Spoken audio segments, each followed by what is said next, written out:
तर मित्रांनो, सर्वात आधी कॅपकट ओपन करून घ्यायचे. त्यानंतर आपल्या क्लिप्स ॲड करून घ्यायचे. तर मी इथं माझ्या क्लिप्स ॲड करून घेतो.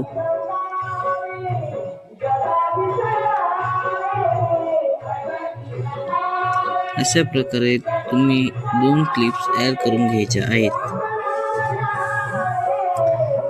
त्यानंतर क्लिपची साईज तुमच्या अकॉर्डिंग ठेवायची आहे. तुम्ही जर हे स्टोरी टाकण्यासाठी व्हिडिओ बनतो असाल, रील्स टाकण्यासाठी व्हिडिओ बनत असाल, अशी ॲडजस्ट करून तुमच्याप्रमाणे ॲडजस्ट करून घ्यायच्या आहेत.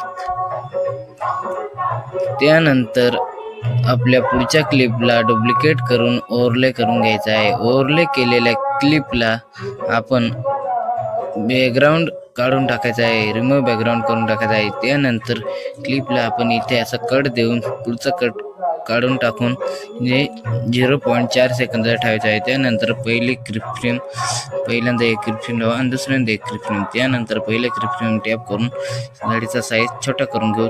त्यानंतर इथे आपण ॲनिमेशन लावून घेऊ.